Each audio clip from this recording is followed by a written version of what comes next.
9, 8, 7, 6, 5, 4, 3, 2, 1.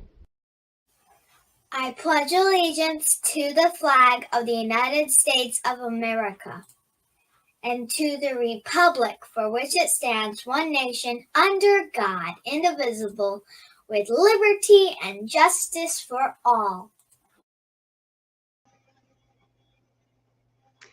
Good afternoon. I'm constitutional attorney Catherine Henry. Welcome to season 2, episode 1 of Restore Freedom Weekly. And of course, we have with us Liberty Lori, but given the constraints of the software we're using to be able to live stream to you today, I have to kick her out just to be able to share the information with you today. And we had a little bit of a technical snafu this morning so far. We had a very short video with you, 6 minutes, that we wanted to share with you as part of today's episode. And we had it all uploaded and ready to go yesterday. And we're struggling with the with the ability to be able to show it to you today. So we may or may not get to that. But I'm going to boot Lori out here in a second, and she's going to see if she could get it back into our software and working properly. With that, and hello to the Liberty Cause. It's nice to see you joining us on YouTube today. I do have a couple of new friends that I met recently this last week at the, what was the official title? I'm not sure. Health Freedom and Information Summit Conference, something like that. I think the word summit was in there. At any rate, all about were the most important words. Yeah, all about health and medical freedom. And it was a great opportunity. I was actually just kind of tagging along with my friend, Maya Hahn, who was a speaker at one of the, or one or two of the presentations throughout the whole week. And she had a booth there for her nonprofit, which is called REACT. No, I can't remember what that acronym stands for, but off the top of my head, something about research and education for autistic children's treatment. Yes, I think that spelled out REACT. So maybe I did remember that. And several of my friends are on the board. So Maya and her husband are on the board. Rachel and her husband was on the board, but recently had to step down because of a great new job opportunity. But Rachel Atwood, many of you know from Michigan, another great freedom fighter, who tomorrow, I believe, maybe if I get getting the dates right, tomorrow is in legislative session. She is starting new as a legislative aide to one of the new state reps in the state of Michigan, one who loves freedom. So that's a great thing. Owner of a family farm up in the northern part of Michigan, not quite the UP where I was born, but close. Anyway, always glad to have new business owners and freedom fighters joining in the ranks of state and local government. So that's a blessing. At any rate, another couple people, some great people, Dr. Christina Parks, as well as Dr. Neuenschwander, both from Michigan, who are wonderful freedom fighters and experts in their field. Both were speakers several times throughout the weekend.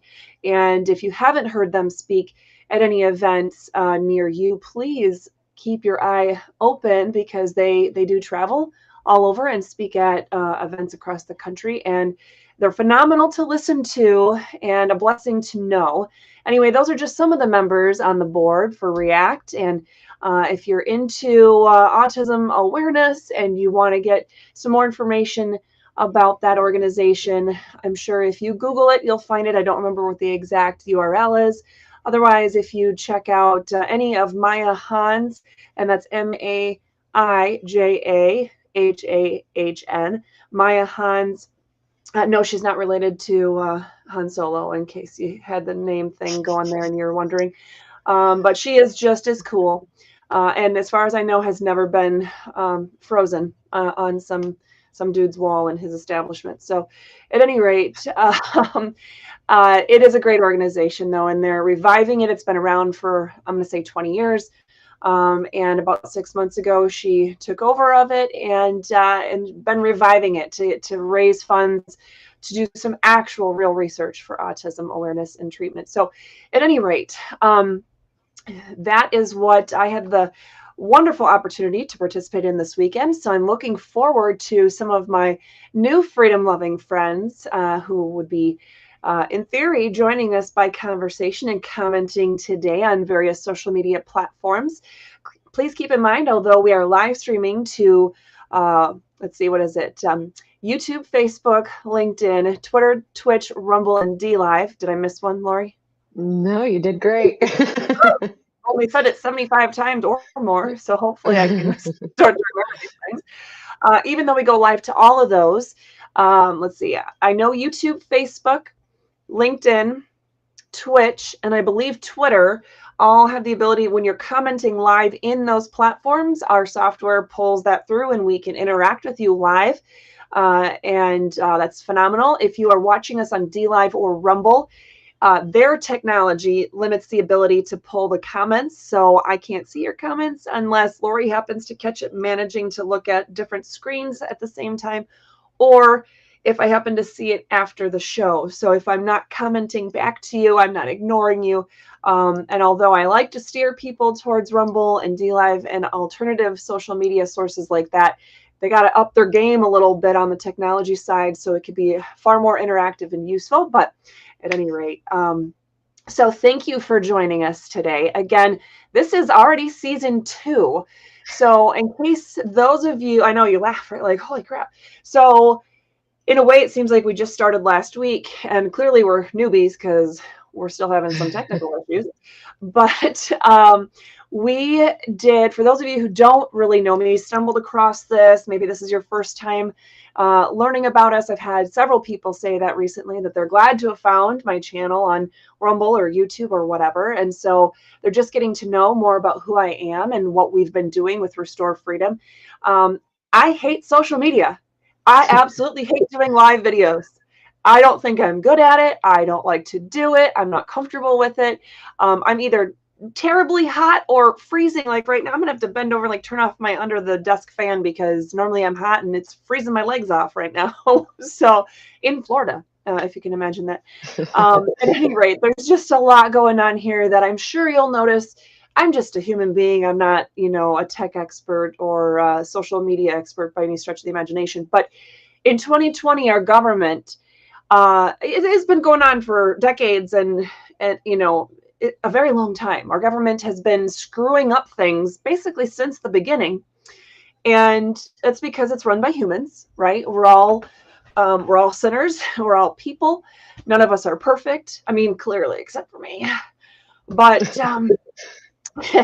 that, of course, I said right after the long string of things I just told you about how I was not perfect. So anyway, but the point is, in 2020, our government started doing things even more blatantly, more in your face about being tyrannical, about not violating our rights, violating the law, violating the Constitution, not giving a crap about the Constitution, acting as though it literally doesn't even exist.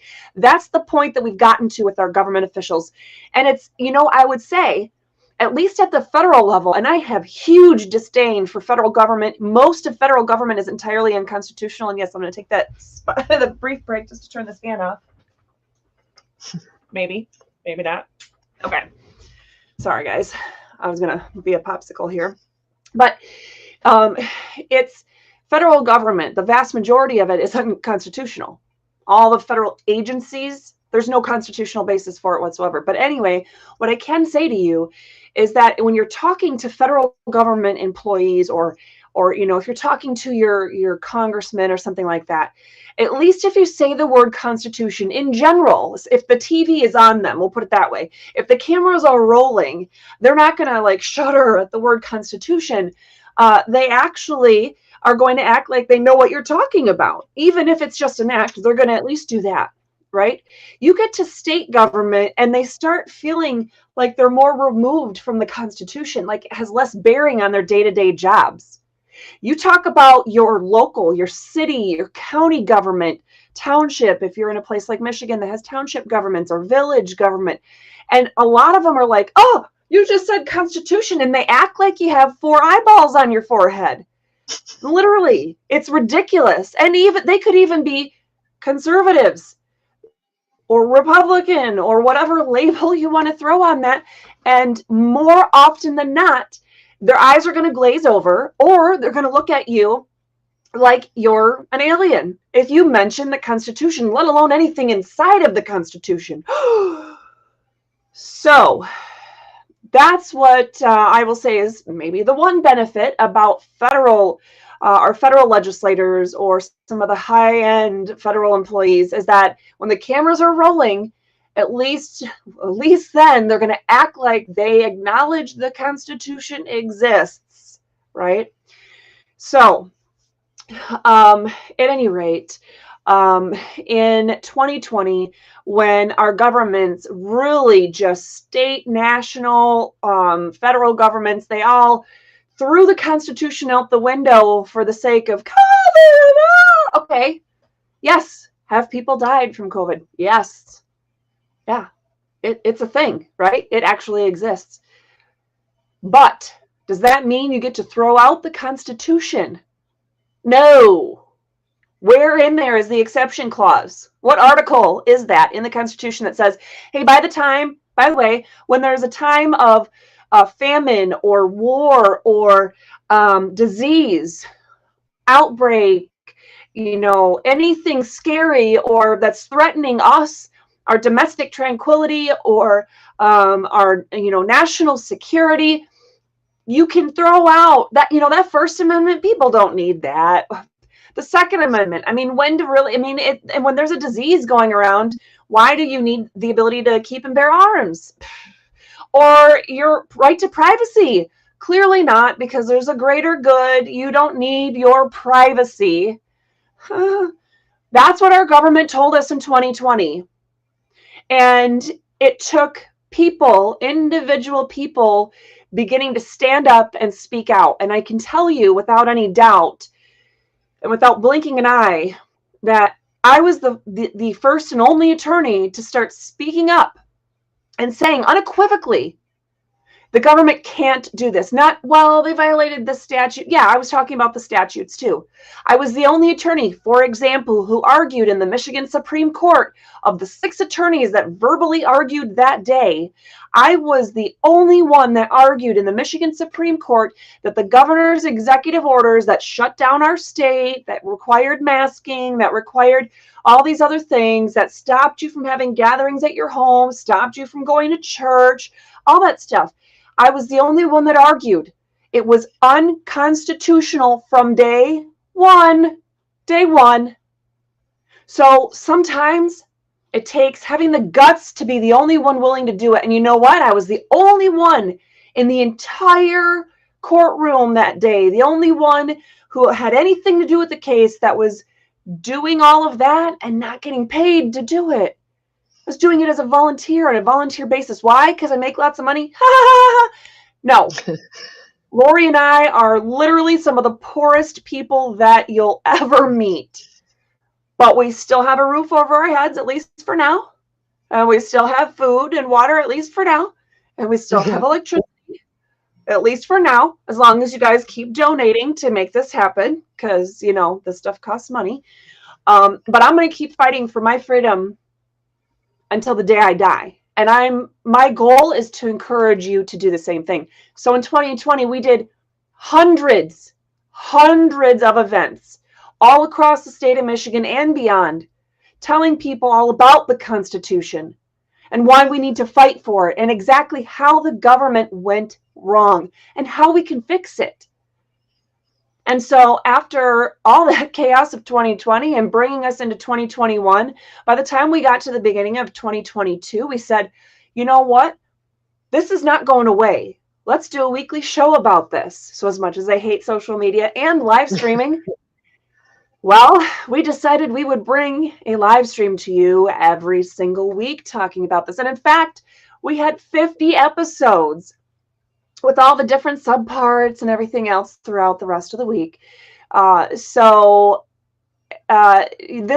year, I don't remember our exact schedule, but I want to say we only will have 44, which is twice as much as, like Grey's Anatomy or, Chicago Fire, those kinds of shows, right? Twice as much in this season, but throughout the entire year. And we will take 8 weeks off to make sure that we can recharge and recuperate, because I don't want to be burnt out in this fight for freedom, because I know that I'm going to fight tooth and nail for my freedom at all levels, against all branches of government, no matter what. And I can't be burnt out in order to get that job done. So, all right. So this is already season 2, episode 1, because we did in fact take the first week of January off, although off implies there was some sort of vacation or time hanging out at the Wasn't a vacation. Nope. No, not at all. And if you guys only knew what has happened even just today, the freedom fight we'll be talking about in next week's episode. I'll probably try to pull the footage from that, see if I can get our security camera footage to show you what our lovely city government has decided to do now. But at any rate, I'm going to check in. Let's see. We have Jane Locke saying she's here on YouTube. Love you, Jane. For those of you who may not follow me on YouTube or whatnot, maybe we're friends or you follow me on Facebook, keep in mind, since I have a whole bunch of you that I just met, and a lot of you are still on the mainstream social media platforms like Facebook and whatnot, I do hit that 5,000 friend mark quite regularly, and when I notice that I have some room, I go and I add more people in. So if I haven't accepted your friend request, it's not that I don't love you. It's not that I didn't think you were an amazing person and I want to get to know you, but hit me up maybe on Truth Social or Telegram, and then I'll see you a lot faster than on Facebook. But anyway, for whatever that's worth. I mentioned Facebook because I wanted to say to you, if you do have us on Facebook and you didn't see the picture of Emma with her gun that she was toting around last week, my husband saw her. She loves this Nerf gun. I'm glad I got it used, of course, because I'm fiscally conservative. And I paid by the pound for Nerf bullets, which, if you know what Nerf bullets are, paying by the pound means I didn't pay very much. Thank you, Goodwill Outlet. Anyway, so she loves doing this and shooting these little Nerf bullets all around. And the way she was doing it and posing, and she was protecting us from the bad guys, and the government was trying to violate our constitutionally protected freedoms.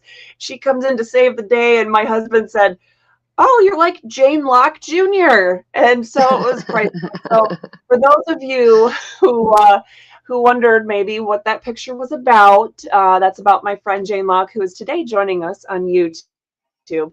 And she is a militia woman. She is someone who has been there since, I believe, the very first day I spoke on the steps of the Capitol, April 30th, 2020, to speak out against this tyranny. And she's been joining me to protect me from psychos who are in government or not. I mean, hey, the threats come from everywhere.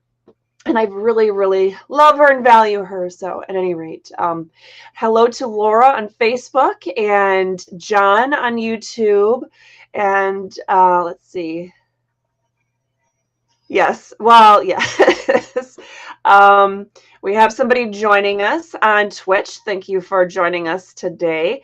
And Tammy Jones, how do we get healthcare if all the doctors and hospitals are still mandating masks? Well, for example, not sure if he's taking new patients, but that doctor I mentioned at the beginning who's on the board of REACT, and quite frankly, on the board of probably 15 other organizations that are all about doing what's right and fighting for our health and freedom, Dr. Neuenschwander from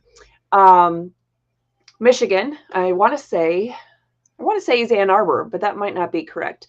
At any rate, if you Google him, he is a phenomenal doctor, and he might be a good starting point for you. Or Dr.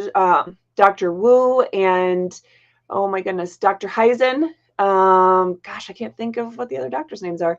Anyway, Christian Healthcare Centers, that's still our physicians in Michigan. They're in Grand Rapids on the Beltline, and they are phenomenal. And they respect your choice. They actually do recommend vaccines, but they respect your choice not to choose them if you so choose not to do that.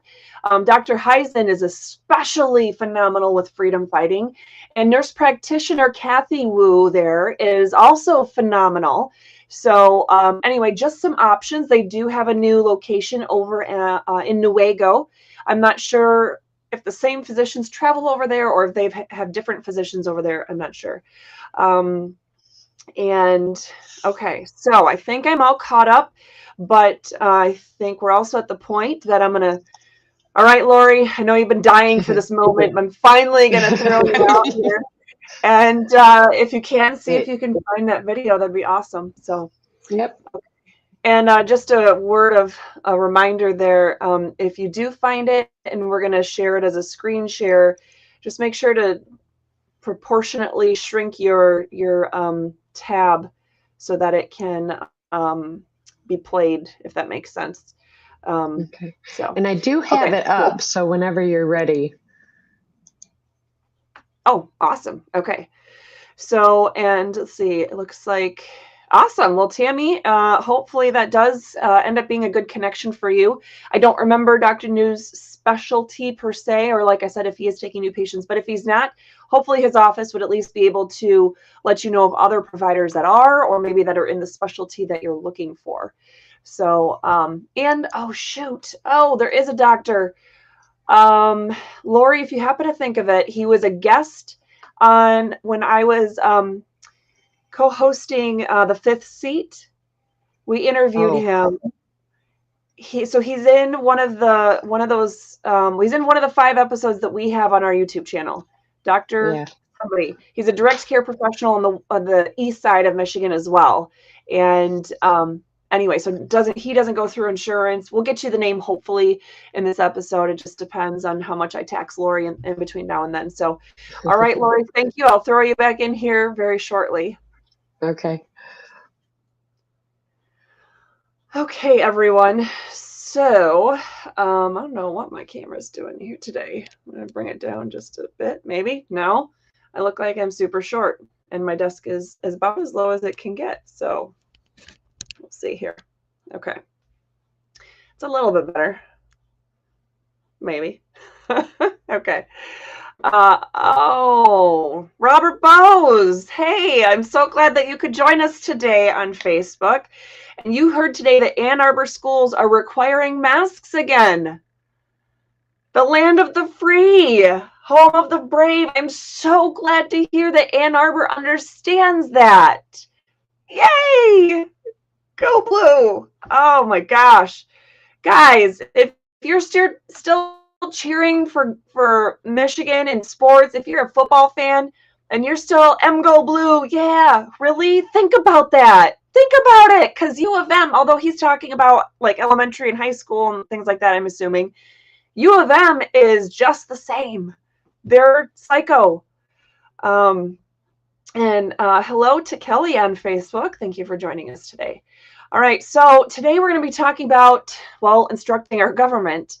And shoot, I just realized I had a whole bunch of stuff I was going to share with you guys today, but there was so much going on with that, I didn't fit it all in here. At any rate, we've been fighting against tyranny for years now. Some of you have been fighting it for decades. Other of you were in the freedom fight from the beginning in 2020. And then some of you have just kind of found out about some of these causes and things, and maybe you had your other, personal emergency type stuff going on in your lives, and you weren't able to really see the bigger picture of the freedom fight that was involved here for quite a while. And so at any rate, you're in the freedom fight now. That's why you're watching the episode today.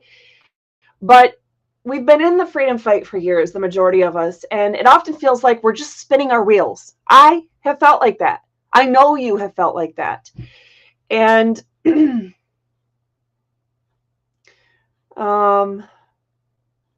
okay, sorry, I'm just checking in on some okay.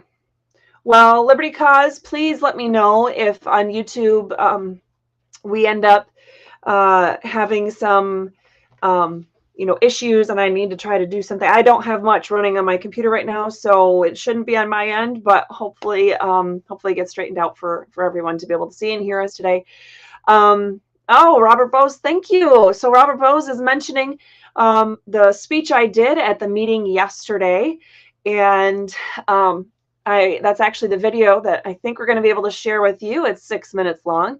So, but it is the epitome of what we need. Well, my speech was 3 minutes. The reaction from the board was the other 3 minutes. And I think it's a good example of the kind of thing that we can do. Okay, so at any rate, for years, it has felt like we're just spinning our wheels.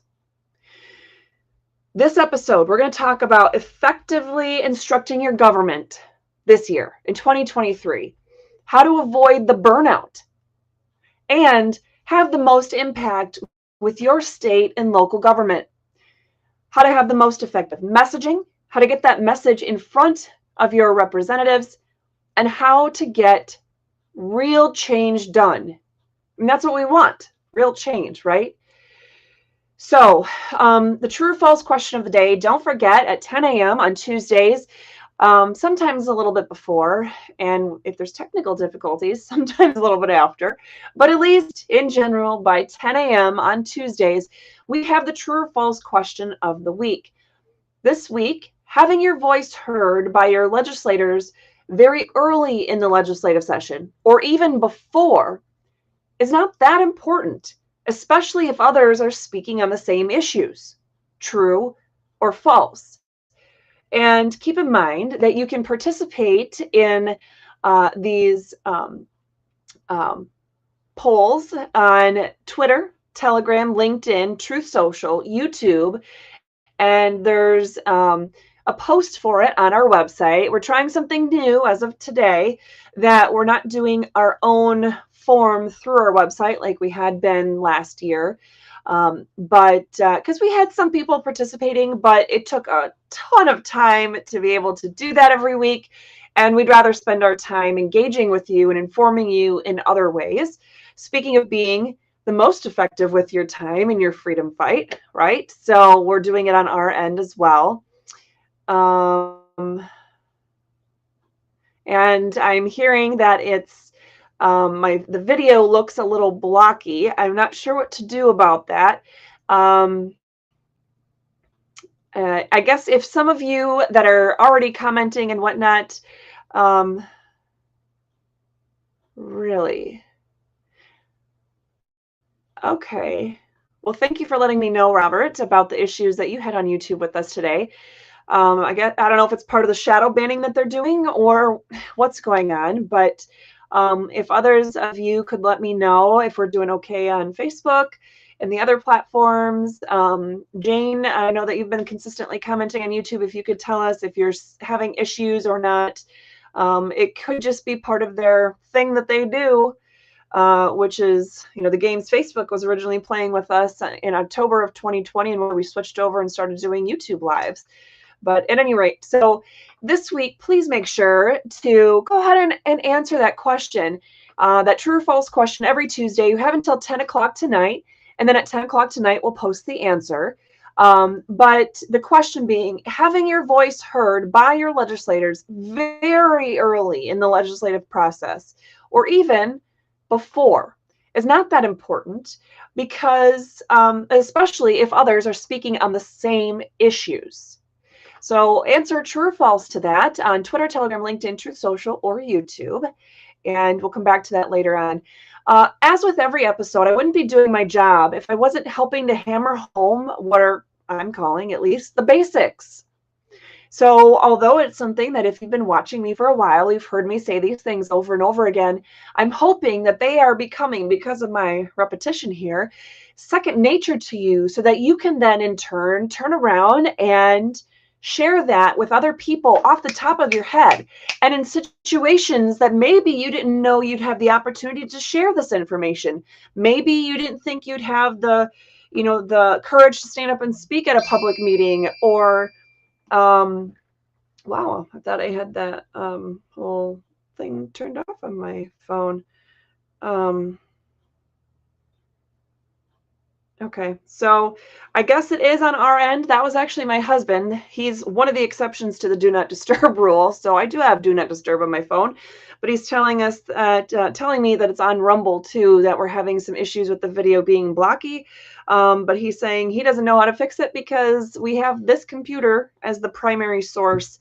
Nothing else essentially is using the Wi-Fi during our show here today. So at any rate, I'm sorry to those of you who are having some issues in seeing, hopefully not hearing the presentation today, but it is something that if it turns out that you aren't able to catch the rest of it or whatever, you are able to watch it later. And also check us out on any of the podcasting platforms, Podbean, the Google Podcasts, Stitcher, iHeartRadio, Apple Podcasts, all of that, Audible, yada yada, Radio Public. Our episodes are on there as well. They just get posted on there later on in the day. So at any rate,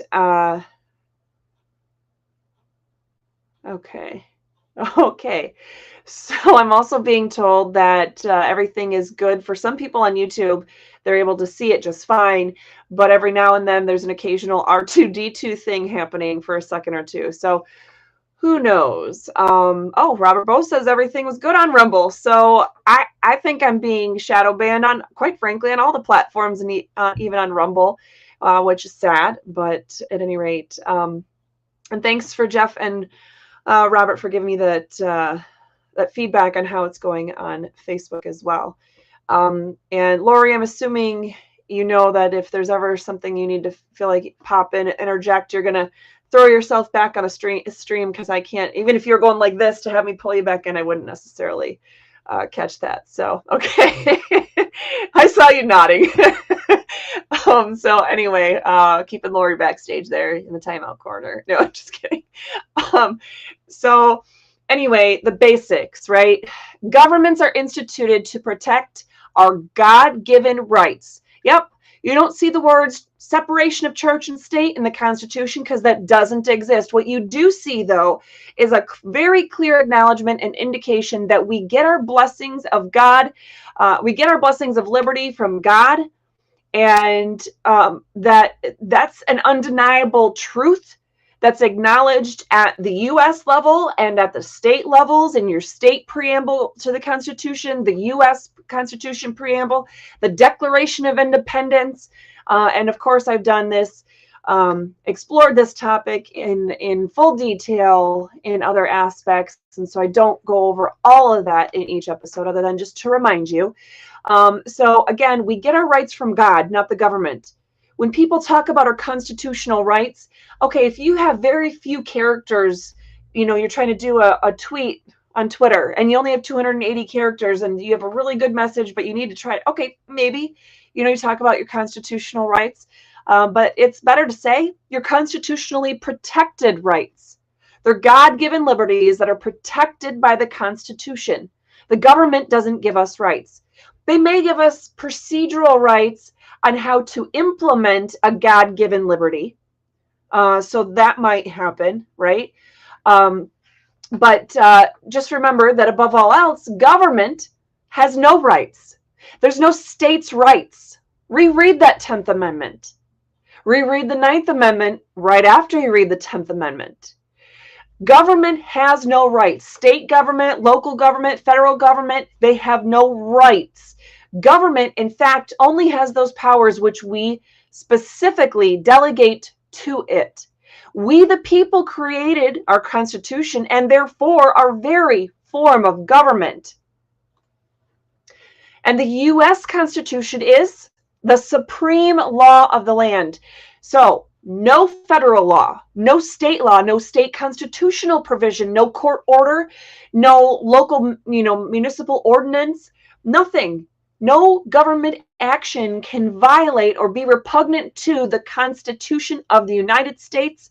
If it does violate the Constitution of the United States, if it is repugnant to the Constitution, it's void on its face. It's as though it never even existed. And I'm going to have to remind my local government officials of this very important and basic fact, as they have instituted proceedings against us and continued to violate state law and the Constitution in the process. So, what does all this mean? Government cannot act at all unless there is a specific power granted by the Constitution. Government is prohibited from doing anything that violates the state or federal constitutions, and every government official is sworn to an oath to uphold the U.S., and if they're a state or local employee, the state constitutions. Well, that's weird. Okay, so in the past, we talked about, I didn't realize I had some of the strange wording on here, but in the past, towards the end, especially of season 1, we talked about a homeowner's rights. We talked about different parts of the Constitution through that lens of, what rights do you have when you're dealing with your local municipal government and you have an ordinance, for example. What is that, through that lens, what rights do you have? Well, they're plentiful, right? Especially if you look at the 9th Amendment to the U.S. Constitution, or Article 1, Section 23 of the Michigan Constitution. I think it might also be Article 1, Section 23, maybe, of the Florida Constitution. But at any rate, you have unenumerated rights. Oh, no, I'm sorry, my bad. Florida Constitution, Article 1, Section 1. I have it right here on the sheet in front of me. At any rate, we talked about that in the context of the from that viewpoint, and we've talked about a variety of different issues and things that are happening, whether it's you're dealing with some kind of court case and a prosecutor or the other party or the court, or they're violating your rights. What rights do you really have, what to pay attention for, and how to fight for your rights. We've talked about various kinds of examples and what to look for, and what constitutionally protected liberties that you do in fact have. That's one of the biggest questions I ever get, is how do I say to them that I have the right to do X, Y, Z? Well, first thing you need to do is read your Constitution. Read the U.S. Constitution, and then read the state constitution. Keeping in mind, if something in your state constitution, such as the language that was just passed in Prop 3 in Michigan, violates the U.S. Constitution, such as everything in Prop 3 that just passed in the state of Michigan, then that is actually void on its face. But of course, it becomes a big battle logistically, right? It's how to put that issue to bed when they're in the wrong. So, at any rate, well, yeah, we have the right to privacy as well, but that's another issue, Liberty Cause. Okay, so let's see. And hello to all the rest of you that are joining us on YouTube and the other platforms. Thank you for coming in today. So what is one of the best ways? Again, I'm going to go back here to, okay. So this is our roadmap for today, right? So we're going to talk about avoiding the burnout and having the most impact. And once we get past the avoiding the burnout, we need to talk about having the most effective messaging. Well, on that first point of avoiding the burnout is actually that the strategies and things you need to do that is also what leads to you having the most effective messaging. Not just because you're not burnt out, but because of if you're getting overwhelmed by all the things that you're trying to fight for and work hard for in your life and in this freedom fight, then the people that you're trying to give these messages to are also going to be, their ears are going to get burnt out and listening to it and trying to understand it, even if they're actually trying to understand what your message is. Certainly, if they're not super willing participants, then they're going to tune out long before you've gotten to the end of your point, right? So, what is the thing? What is the one strategy? I talked about this, I believe it was in week 50. I did a way to get involved challenge video, which we have switched to primarily just doing a way to get involved challenge post that we share with you on all of our social media platforms. But this last one I felt was so important, and wanting to give you that, lead into 2023, especially as you might have been getting closer to New Year's and thinking about any New Year's resolutions that you would have.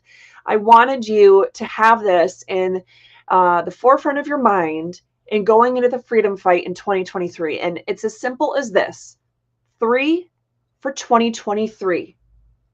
Pick 3 of your most important, sacred, timely freedom fighting topics for 2023. Should you have to give up on any of your liberty that is given to you by God and guaranteed by the Constitution? Absolutely not. Which is why I have felt burnt out, well, pretty much the whole time I've been in the freedom fight, because it's overwhelming. They violate our rights to free speech. In fact, I'm going to pull up the list here so that I could share that with you as well. But I was thinking of all the things that we've been fighting for. I mean, I've been fighting in the freedom fight before COVID started, but then even as COVID started, and the amount of ways that they just come at you and just try to mandate everything in your life and prohibit you from doing this and mandate you to do that and everything in between. It's overwhelming. But let's look at what some of these topics are. Well, we have medical freedom in general, just the concept of being able to decide your own medical courses of treatment, right? Are you going to be masked? Are you going to receive experimental gene therapy? Are you going to, whatever the next thing is, right? Constitutional carry, open and concealed. Michigan, Florida, quite frankly, most of the states get it wrong. But what does that entail, right? The Second Amendment types of issues, right to life, especially with the Dobbs decision coming down, it only did half the job. And, well, let's just give it the positive spin. It did half the job. It said the U.S. Constitution does not guarantee you a right to an abortion, that there is no constitutionally protected right to an abortion. What they fell far short on is acknowledging that literally the right to life, such as in the right to life, liberty, and property, the right to life is in there not once, but twice. And not to mention as a foundation of all the other rights, as it was put right into the Declaration of Independence. They're inalienable rights. Your right to life, that's the start of it all. If you don't have the right to life, none of the other rights will follow. So at any rate, that is a big issue in every state. No matter how good you think your state is currently set up to protect life, it's an issue that needs to be fought at the state and national levels.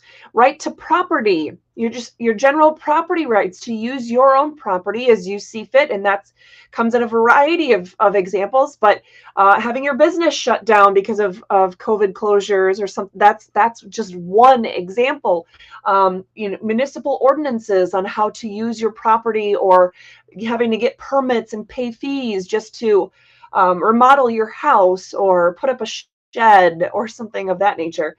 Governmental accountability, that encompasses governmental immunity. Does it really exist? If so, what is the extent of that immunity?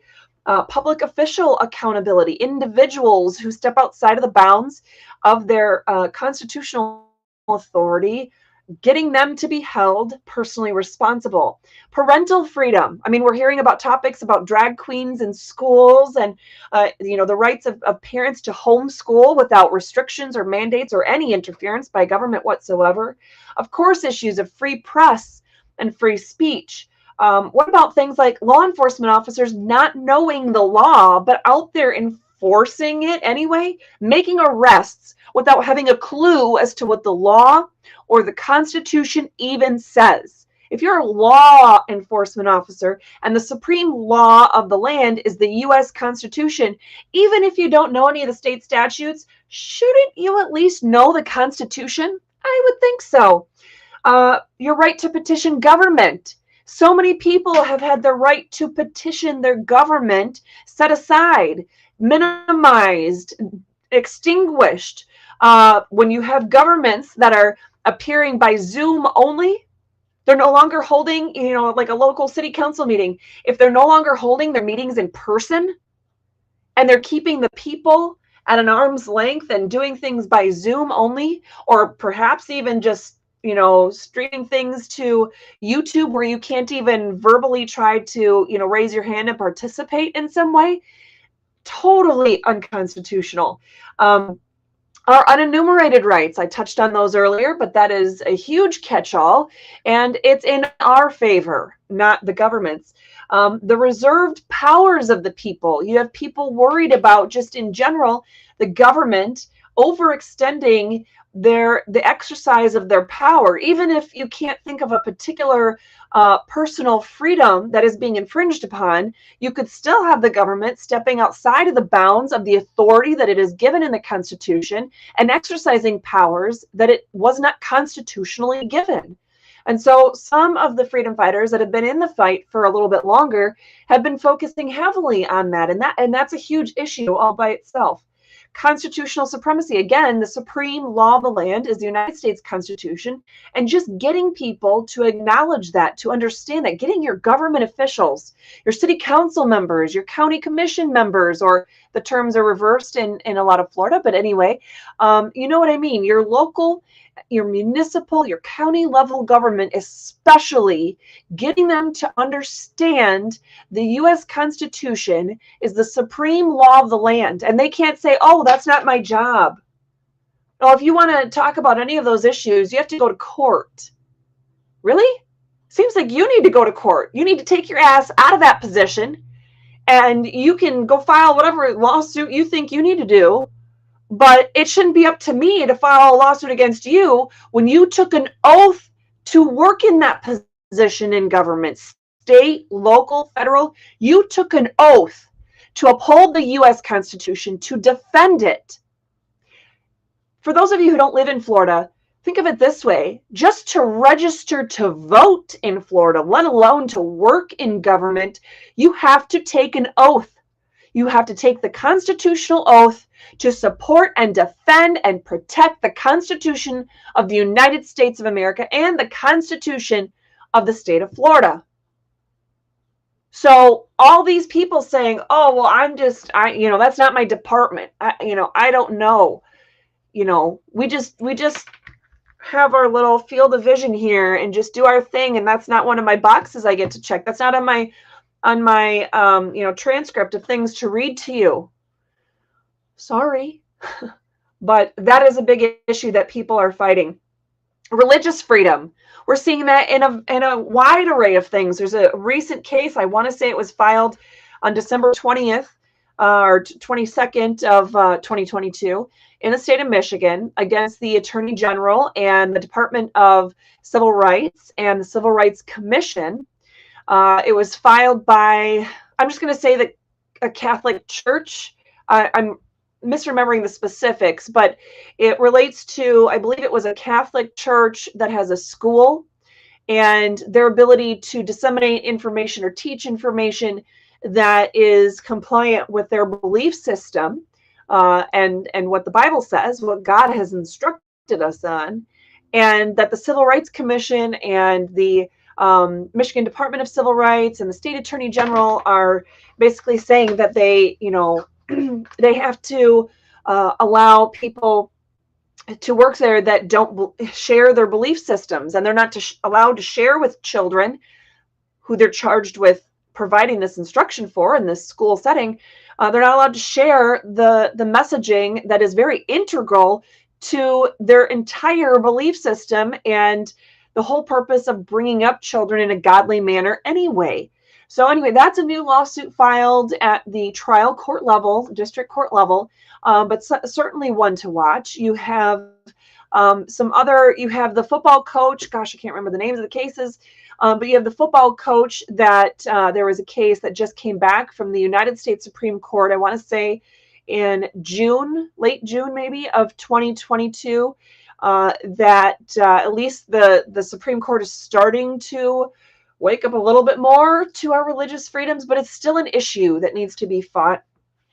Like I talked about, public official accountability. accountability. Some people are super high focused on the oath of office, just the oath of office itself. Others are seeing issues where, and this is a big thing that you would think BLM and those organizations would want to focus on, equal protection violations. We're guaranteed equal protection of the law. And that is thrown out the window on a regular basis by state, local, and federal governments. And it's not just a race issue, although that does happen. The rights of due process, your right to privacy in general, unusual punishments as part of the cruel and unusual punishments ban that the Constitution provides, your right to liberty in general, your right against unreasonable searches and seizures, your right to peaceably assemble. I mean, the shutdown orders, at least in Michigan, I can tell you, said, there's a curfew. You can't be out. I mean, it was literally, you have to stay at home. It was a stay at home order. You were supposedly, if they were caught out in the world, you had to be able to show papers that you were considered an essential employee at an essential business. So you were a doctor at a hospital, or, you were a farmer and you had to go, work on your farm that would end up with produce or meat or whatever the case is. And that's ridiculous. Mind you, the the bars and the tobacco shops and the strip clubs, they didn't see much challenge in staying open the entire time in 2020 in Michigan, but of course those are essential to any kind of productive society. At any rate, so those are big ones, right? I mean, we've talked about everything from 14th Amendment, First Amendment, 10th Amendment, 6th Amendment, 8th Amendment, 9th Amendment. I mean, it goes on and on. Okay, there's the 11th Amendment. We've talked about quite a few of them just in that little bit of time. Why do I share all those with you? Well, you need to kind of think about your whole list of your key freedoms, the things that you feel most passionate about, and you need to be able to narrow down your list for 2023. Narrow it down to 3 if you can. I end up not being able to narrow it down to 3. I have 5 on my list. My 5, I can tell you my top 3 God's gonna, direct the course of my path this year, but I intend for medical freedom, your right to property rights, and governmental accountability to be my top 3 topics in the freedom fighting season of 2023. Now, the right to life and constitutional carry or Second Amendment issues are the other 2 that are in my top 5 because they need to be addressed this year. We had huge Second Amendment cases and right to life cases going on in 2022, at the United States Supreme Court that led to this huge ripple effect of things happening at the state and federal levels. And so we have a lot of work to do. In every state across the country, but especially in Florida and Michigan, there's a lot of work that needs to be done and in these particular areas, and that's why I chose to focus on these. And, medical freedom, it's undeniable. I don't even have to convince anybody. If you're remotely interested in your freedoms, you know that medical freedom, even if you disagree with me about the conclusions, you can at least acknowledge that medical freedom is a top topic right now that we can't avoid. So, and governmental accountability, whether you're on the side of BLM and, all law enforcement sucks and, whatever, right? Governments all violate our rights, etc. Think about that. You're huge into governmental accountability. If you're on the far opposite side and you think the government needs to be put back into its nice little box that the Constitution created and designed for it and allowed for it, then clearly you are of the same mindset that governmental accountability is huge. So this is something that totally blurs all party lines and gets to the root of the matter. And so it's something that is a consensus building topic that the only people that are going to be left behind in that are the establishment. They're people that are already working in local and state and federal government. They're people that like the status quo, and they think, sure, some changes need to be made, but they're in denial about what the Constitution actually allows and what the Constitution actually requires. And that is for the government to protect and secure our God-given freedoms, and otherwise leave us the hell alone. Totally. If I'm utilizing my freedom in a way that is not infringing upon the ability of others to exercise their freedom, then the government at all levels needs to leave me the hell alone. That's their job. If somebody else is infringing upon my right to exercise my own liberties, then their job is to help step in and secure that we can all exercise our liberties and that my liberty interests are not being infringed upon. That is the main purpose of government. So again, it's the establishment. Those are the only people that are left behind in that train of thought. So, and the right to property, again, guys, think about it. Whether it's you have a business that is impacted by shutdown or masking orders or, vaccine passport issues, whether you just simply own a piece of property, no matter how big or small, and your government wants to use eminent domain. They want to control your property. Literally, they want as a taking. They're trying to take it and use it for some sort of public purpose. Maybe they are simply over-regulating the use of your property and not allowing you to do as you see fit on your property. I know someone who wanted to simply put a couple signs in his yard that were political in nature during the election season, and was told that he maxed out. There was a limit that the local ordinance allowed for these signs. And so he responded by putting twice as many signs, and that case is still ongoing. So it's all about, the government needs to step out and lay off of our rights. So think about which ones of these are most important to you.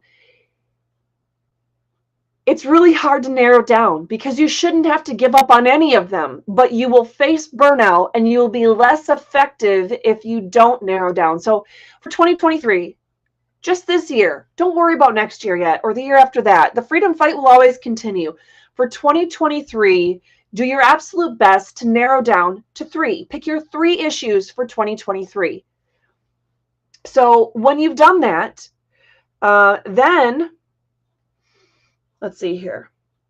Yes, you can find organizations that can help you with those. So for example, if you are in Michigan and you love the Second Amendment and that's one of your top 3 for 2023 is constitutional carry types of issues, then I would suggest that you partner up with or follow or become a member of an organization or an individual who's leading the charge. For example, my friend, S2E1, he's on Rumble. I think he's on Truth Social and YouTube as well, of course. S2E1. He deals with stuff from across the nation, certainly, but also we'll talk about things happening specifically in Michigan. But he's an example of one that you can follow and get updates. I just got shared an update from him myself this morning that I found out that in the Fifth Circuit, they overruled or put a stop to the bump stock ban that ATF was trying to put into place through this new rule. That's in the Fifth Circuit that happened. But I wouldn't have known that if it weren't for him, because it's impossible for me to stay up on every single issue, especially all across the country, as well as the ones that are state and local. Michigan Open Carry, Michigan Coalition for Responsible Gun Owners. I've been a member of these organizations for years. They would be good to watch. They'll help you understand what bills are coming out to watch for, when they're going to have rallies or events to be able to stay in the loop. That would be a big thing to do, a good thing to do to get that particular viewpoint and not feel so overwhelmed about it all. But you can sign up directly for legislative alerts. There's a bunch of different places and links, and we'll go into detail about what some of those are. I've tried a new one recently, but been so overwhelmed that I haven't been able to follow through on some of the alerts that they've sent me. But you can often go just to the legislature's website itself, and there's usually a spot in there. I know Florida has one, and I know Michigan has a good one, a good way to do it, and Florida has something similar that you can sign up to receive alerts when a certain bill that you've identified is important as it moves through the process, as it's changed or as it's voted on, as it goes to committee, those kinds of things. Sometimes you can do it by a whole topic, or maybe just watch something that happens in an entire committee. So those are things that you could do directly. Sometimes it does get a little bit more overwhelming, which is why I suggest that you might follow, certain organizations.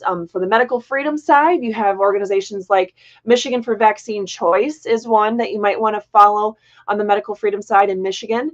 Florida Freedom Keepers would be an example of a medical freedom type of organization that you can follow for legislative updates and action points in Florida. Again, there are places like this, Moms for Liberty. Some of these great organizations are ones that you can follow and look for ways to get involved, as well as look for updates on, hey, maybe there's a new case that they're sharing. I tend to notice that's a little bit less likely.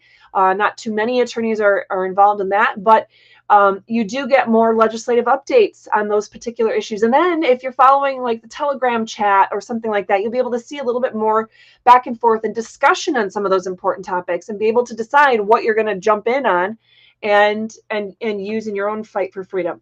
So your message is very important. You need to have effective messaging. Otherwise, you're just spinning your wheels. So if you've been able to hone down your main freedom fighting topics to 3 for 2023, then when you go to your local city council meeting or a legislative delegation meeting, that's something that happens in Florida, you go to coffee hours that your legislative team has, say, for example, in Michigan, and whatever the scenario is, you're able, if you've narrowed down those 3 topics, then you're able to, that's the first step in narrow down and having the more effective messaging. So what do you need to do? Well, you need to tell them what is it that's the concern. So for example, the Second Amendment issues, let me just pull up what I was sharing with my legislative delegation just yesterday. Now, those of you who happen to see the video didn't actually get to hear the specifics of what I'm asking them to do, because I chose to spend my 3 minutes of time to tell them why these issues are so important on a bigger, taking a step back at it and thinking of it that way. Okay, so constitutional carry. So I took a step back and I'm trying to think, what's the best way, if I was a legislator, what's the best way for me to receive this information and truly have a chance, especially if I happen to be receiving dozens or hundreds or even thousands of people reaching out, what can I do to make my message effective?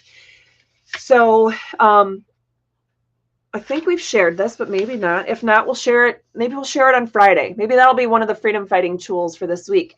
But I started off, make sure I'm doing this right here. I gave them a clickable table of contents with what I'm talking about.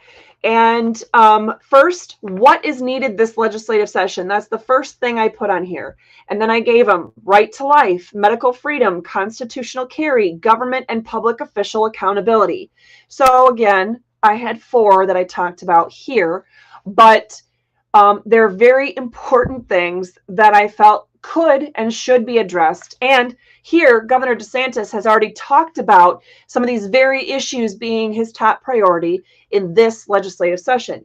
So I'm going to capitalize on that. I'm going to say, hey, the governor wants it. He's already directing you to think about these things. Let's get it done. What is important? These issues are important. Again, try to limit it to 3.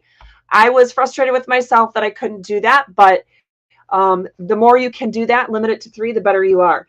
Why are these bills needed? Okay, so You want the what, and let's be as specific as possible. So I told them in the what section, I don't know if you guys can see this, but it's just this small thing right here, the right to life. I literally said a bill is needed prohibiting all abortions at every stage of pregnancy except to prevent the death of the pregnant woman, and repealing all other laws that conflict with this bill. That's literally language that they could pull and put into a bill, no matter what state you're in. So if you want to copy this, if you don't already have it from me, then look for it this week, then we'll share it. Feel free, copy it, use it in your own legislative delegation meetings or your own coffee hours with your state rep, or in other settings. So medical freedom. How long is that? Not very long. So again, it starts here, and then I give them the brief introduction, and then I have the language itself right here that continues just for a little bit on the top of the next page. Okay, so I gave them the language in case you're looking at what that would look like. This was my example for medical freedom. A bill is needed acknowledging that concerns over public health cannot ever override individual medical freedom. It should provide that, and this is where I gave them language, all persons have the inalienable right to life, to their own bodily integrity, to make informed decisions regarding their own health, and to have consistent and meaningful access to medical advocates and loved ones. Still a very hot topic in Michigan and beyond, which cannot be infringed upon or denied by healthcare individuals or organizations. No person, organization, or government entity shall interfere with any of these rights, nor impose any requirements for unwanted medical observations, testing, treatment, vaccination, wearing of PPE, health records disclosures, isolations, and the like. This addresses all those things that several of you were commenting on at the beginning. Any and all current laws, policies, procedures, or regulations which interfere with the unfettered exercise of these rights are hereby repealed. Now, I know of some that interfere. These are certainly not all of them in Florida, but I put some of these in here. So I said, this includes, but is not limited to, all or portions of Florida Statute 381.003, 381.00315, 381.00317, 768.381, 381.00316, 408.823, etc. I gave them some clear examples. So it's serving multiple purposes. It's giving them something to actually look at and see how these specific rights are violated, but so helping to sink into the mindset and change their whole frame of mind. But it's literally laying out, this is actually in the language of things that would get repealed. I gave them language. I made it easy for them. I'm not asking them to reinvent the wheel. The more you can just hand them something that they know what it is, how to do it, and they know the why, the easier it is for them to take it and run with it. And then they can be the champion for freedom, whether they wholeheartedly believe in it or not. Now, perhaps they're just going to be somebody that eventually signs on to it. Maybe you get a sponsor and you just need to go around lobbying for support. This would still be the strategy that you would want to use. Sorry, there's one sentence I didn't read here that I also put in there, and this would be part of that bill. Further, the right to equal protection of the law prohibits any discrimination based upon the exercise of these rights to medical freedom. So I laid out what they are. I laid out that anything that contradicts this is going to be repealed, and that we're not allowed to be discriminated against by utilizing our rights, our unalienable rights to be able to make these decisions for ourselves. Now, constitutional carry is another one. Hey, Lori, I do see that there's some good comments going back and forth, and some of these that I'm seeing look like there are a lot of good discussion between people, not necessarily for me to address. So if I'm overlooking some that are for me to specifically talk about, make sure to let me know. Okay, so she gave me the thumbs up, so I'm not ignoring you guys. She's my secret weapon there on multitasking. So even women sometimes need to have secret weapons to help multitask. I'm just saying. Okay, so constitutional carry. My section, this is the actual proposed language. That's not that big. It's right here. It's not that long at all. Uh-oh. That can only mean one thing. If my do not disturb is still working correctly, that only Lori and Mike can get through when I have that on. So at any rate, so a bill is needed. This is my constitutional carry bill, right? So this is the part where I'm telling them what is needed. A bill is needed to repeal all restrictions upon owning, possessing, or purchasing firearms, acknowledging our unequivocal right to bear arms in both concealed and open carry methods, prohibiting red flag laws or policies, prohibiting any restrictions or requirements relating to the storage of ammunition or firearms, ensuring the right to bear arms shall not be prohibited, like all those exceptions where you can have your right, concealed carry permit, but even if you have that, you still can't go to these certain places. Listen to this. Ensuring the right to bear arms shall not be prohibited except on privately owned property not open to the general public, upon which the person attempting constitutional carry has no legal right to be present. So if you own a store and that store is open to the general public, Costco, Walmart, Meijer in Michigan, for example, with this, you can't say, oh, we don't allow you to exercise your constitutionally protected God-given liberty. No, they can't stop you from doing that. Now, if you're talking about somebody's private residence or it's a business or commercial location that's not open to the general public, then if that particular property owner says, I don't want weapons on my property, then it's not open to the general public. It's a situation where if you could be held criminally liable for criminal trespass, then that's the only scenario, the only type of location that they should be able to create that, ban on their property. But anything open to the general public, owned by private entities or government entities, it doesn't matter. If it's open to the general public, you cannot be held criminally responsible for trespass, and you cannot be denied your other rights as well. So, all right. So in addition to that, prohibiting all licensing. This is that little simple paragraph about a bill that is needed in Michigan and Florida. This was to my Florida legislative delegation, but it's something you could use in any state, telling your government what needs to be passed, prohibiting all licensing and permitting requirements to purchase, own, or possess firearms, permanently sealing all current records relating to firearms purchases and licensing, and prohibiting the federal government from obtaining access to any of that information. Some of these are points I had never even thought of. Luckily, I turned to my friends like 2A and Tommy O'Brien, who is my instructor. He's a member of the Michigan Coalition for Responsible Gun Owners.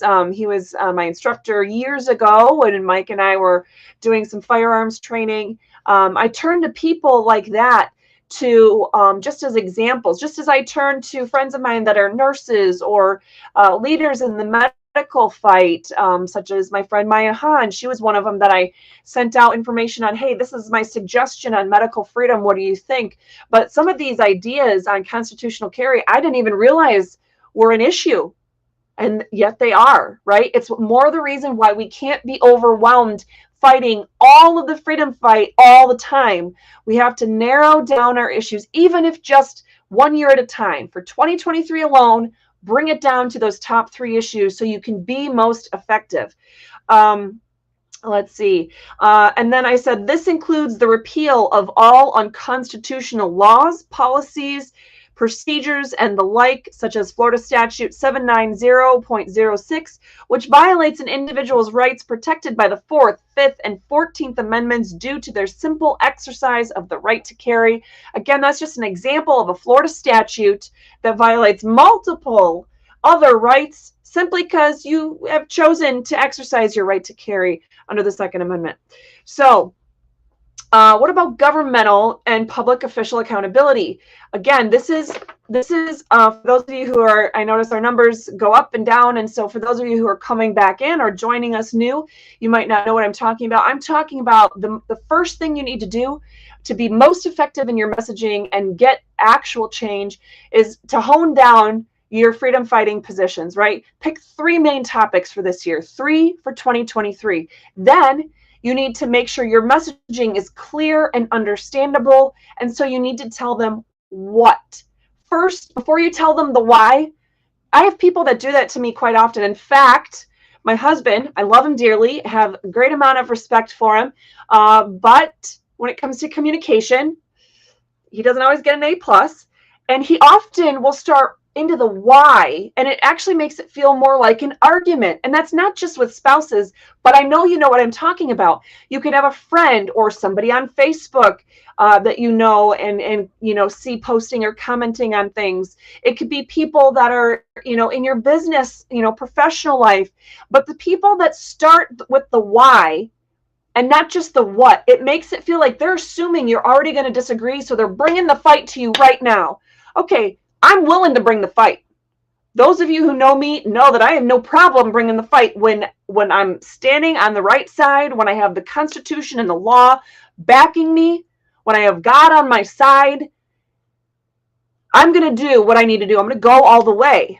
That's what we're supposed to do. We're not supposed to live in fear. God did not give us a spirit of fear, but of power, of love, and of a sound mind. Okay, so that is what we are called to do, but we need to be effective about that communication. So you don't come out initially fighting. If you can do it together, you could be talking to a Democrat legislator who you think is generally on the opposite side. At least have the human decency to come to them and tell them the what before you start cramming down their throat the why, okay?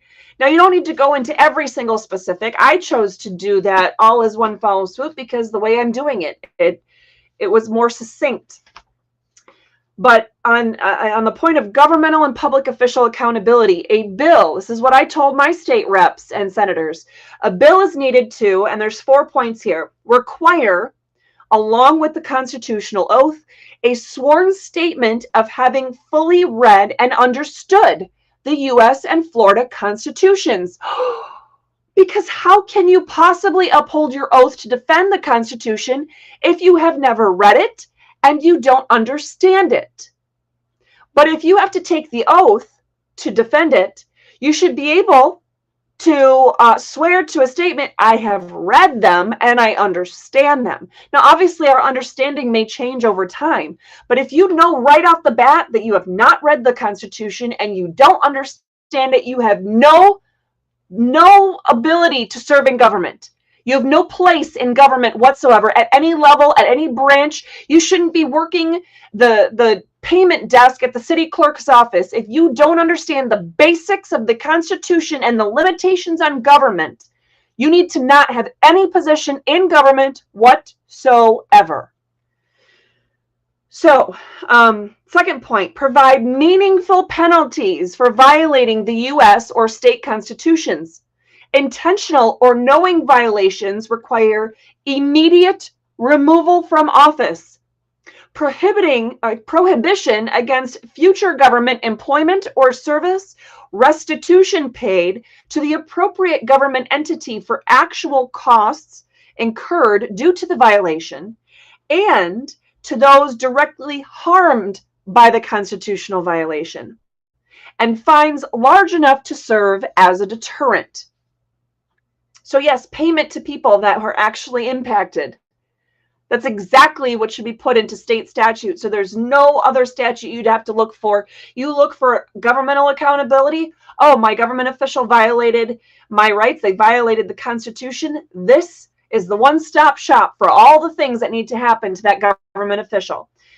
3, increased access to public records and provides stiff penalties for not complying with sunshine law requests, as they're called here in Florida, or FOIA requests in Michigan or other states.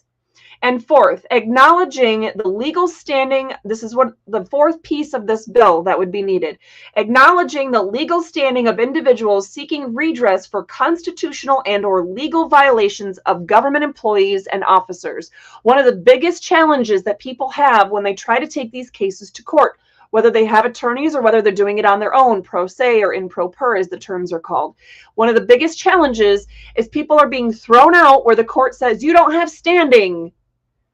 Yeah, if your government is violating your rights, if your government is doing something outside of the scope of what the Constitution allows, you should have standing. It is a government of the people, by the people, and for the people. The Constitution starts with the words, we the people. So those are the what that I was asking for. Once I have them there, as you could see on the table of contents, then I went into the why these bills are needed, okay? And I went into I gave them the purpose of government, like we talk about every week. I gave them our rights come from God, not the government, the source of authority in government. Then I went into medical freedom and the constitutional aspects of that, right to life, the constitutional aspects of that, constitutional carry and the constitutional aspects of that, and government and public official accountability and the constitutional aspects of that. So they have all the pieces of the Constitution that point to why these bills are needed. And then I rounded off that discussion with what the oath of office is not. And if you heard my speech yesterday, if you saw that video, it's something I was going to play for you today.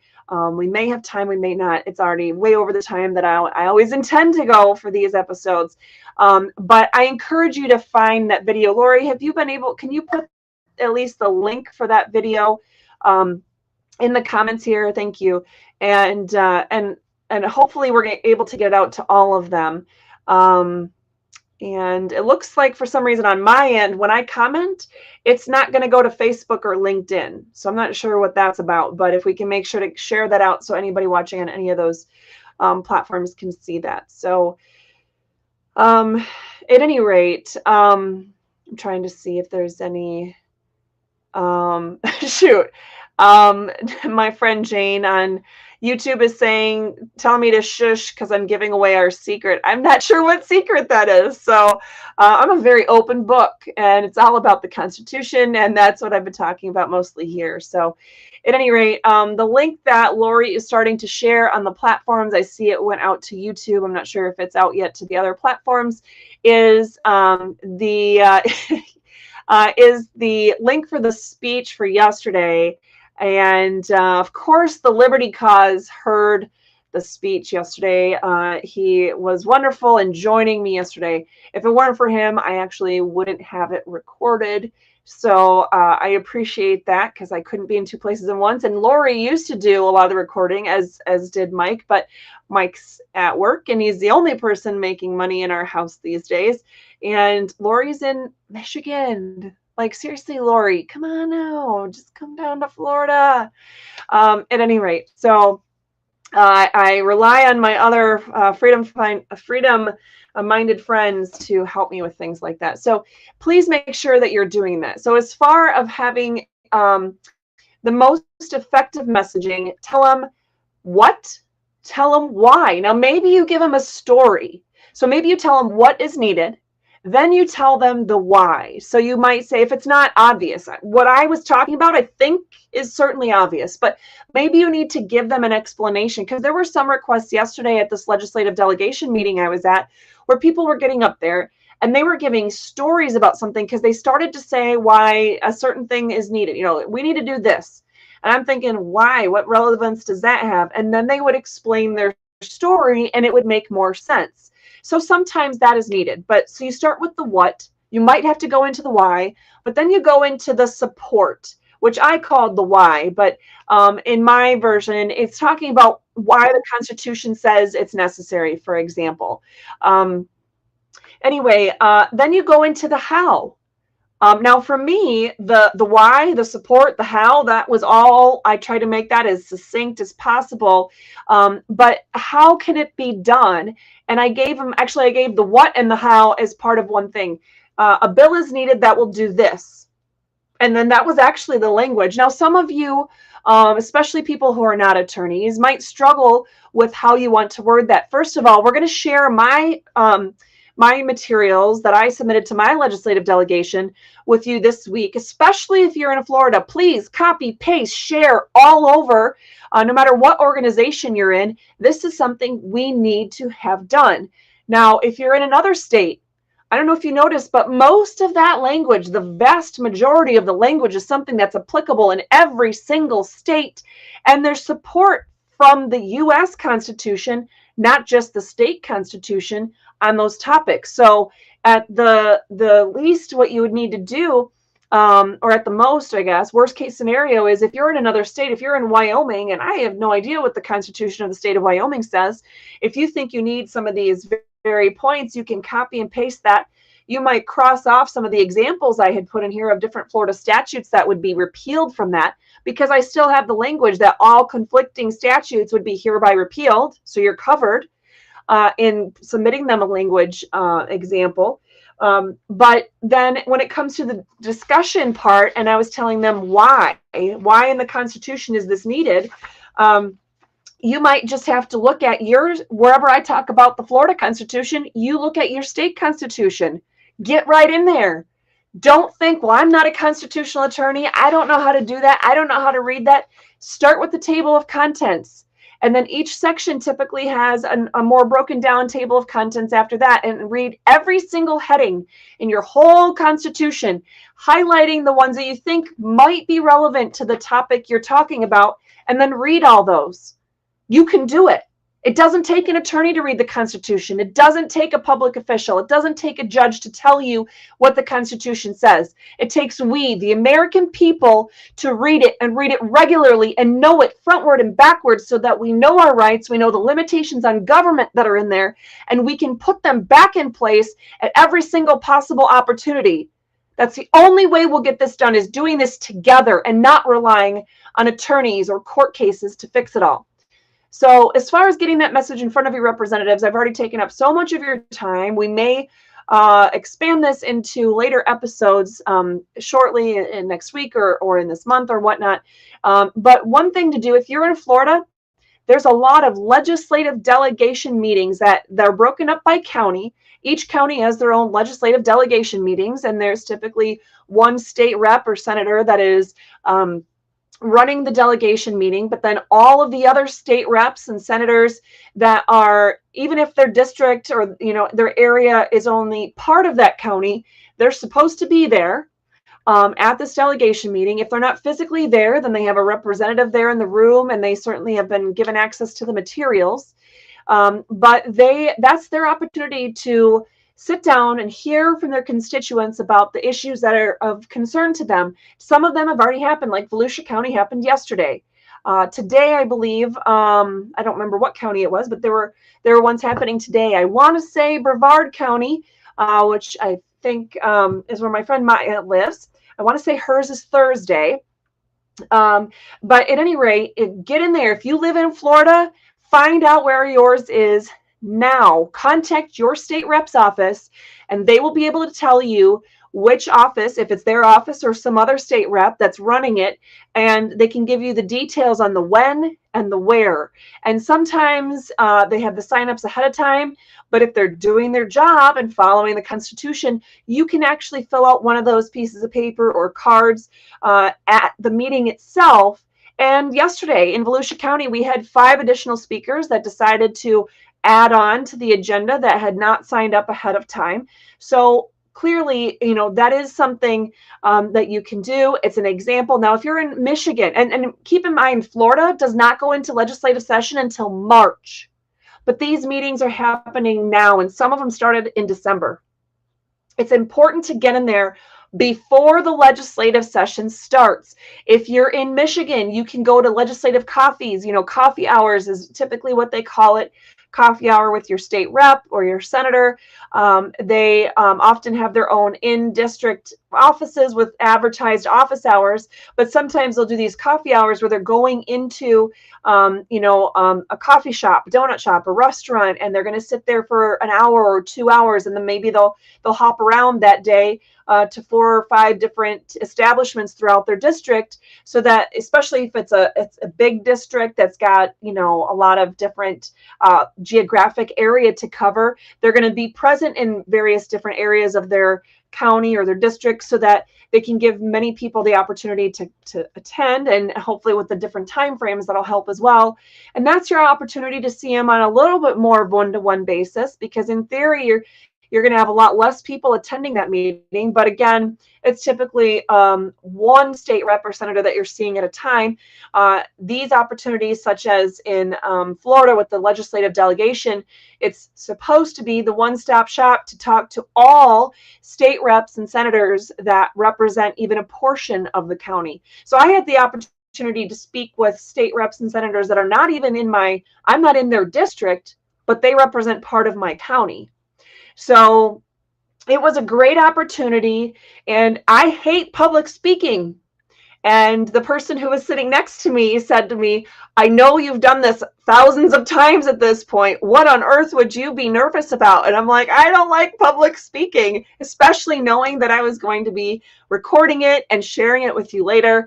I was super nervous about it. So everyone gets nervous about these things, but you can do it. Now, what about the fact that, hey, it's the beginning of the legislative session, or like in Florida, it's not this, the session hasn't even started yet. It doesn't start for 2 months. Shouldn't you wait till they get in office and, get set up and get going? No, it's vital that you get to them as soon as humanly possible. You want you and your issue to be on their radar right from the beginning.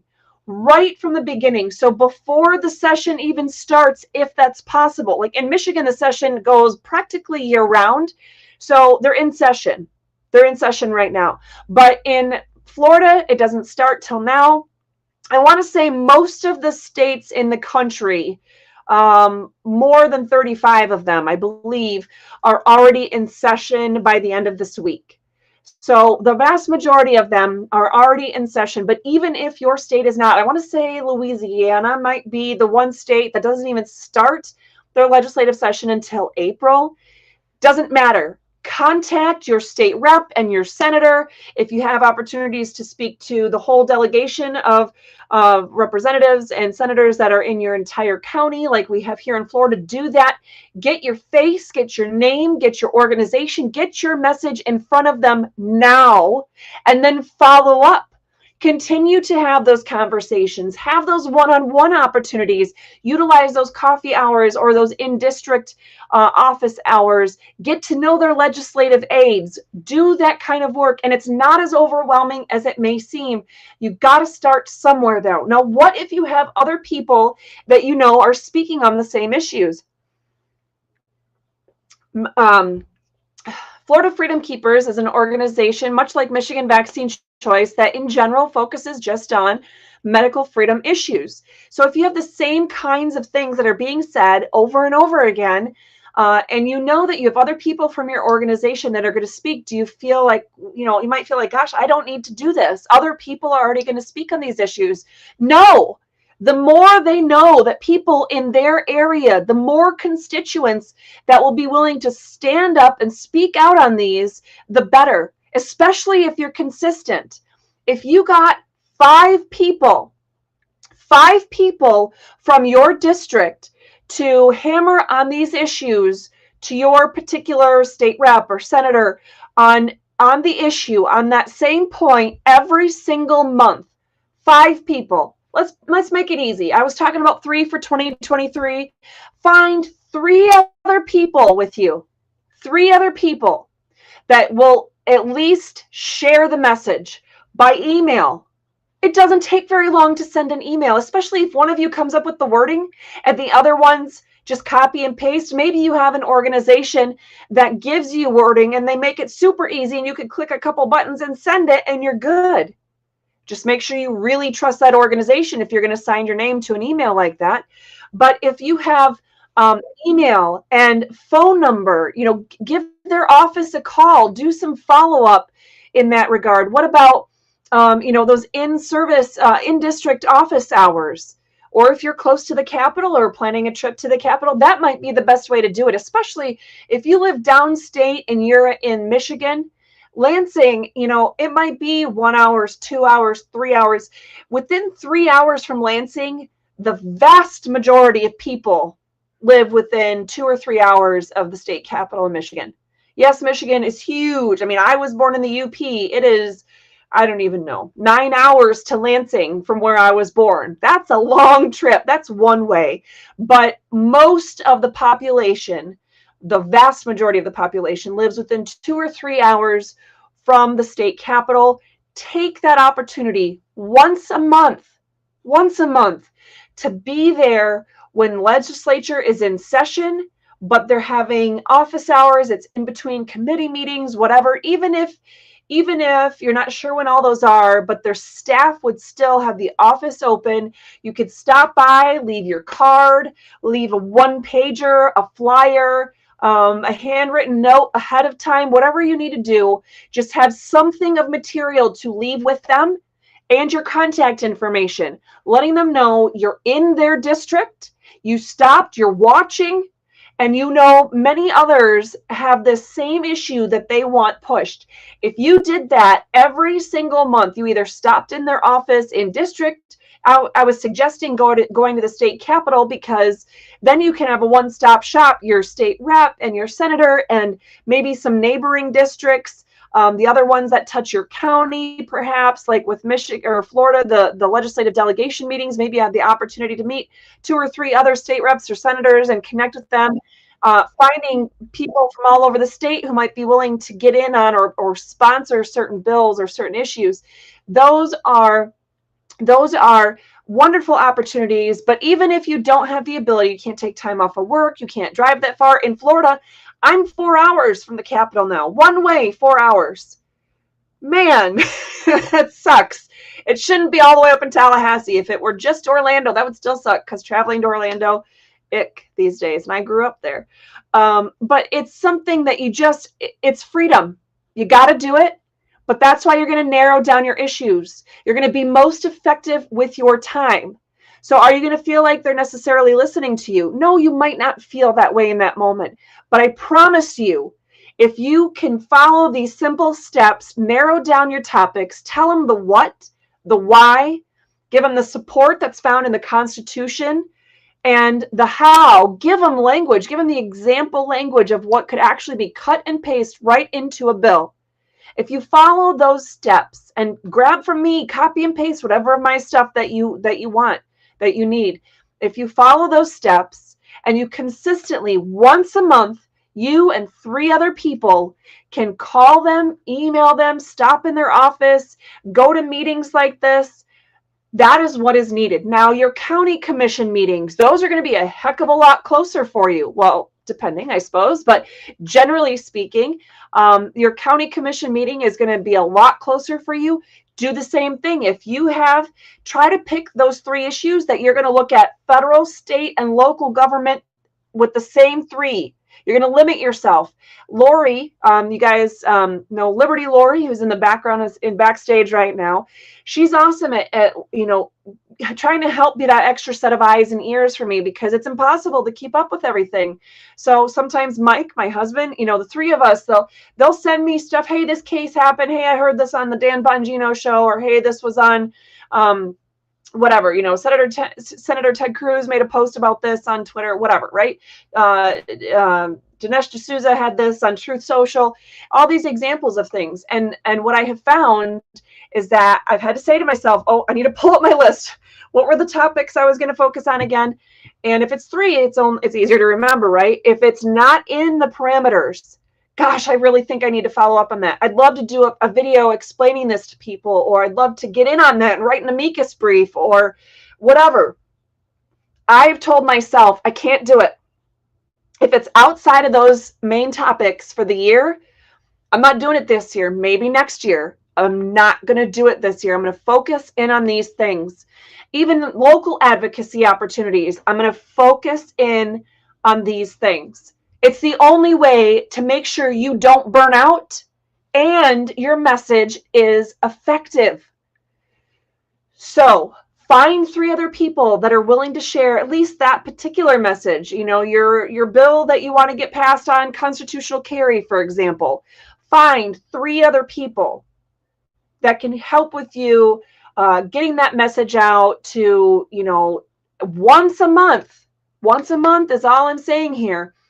And get in front of your state reps on that issue. Get in front of your county commission members, or county council, as it's called in my county.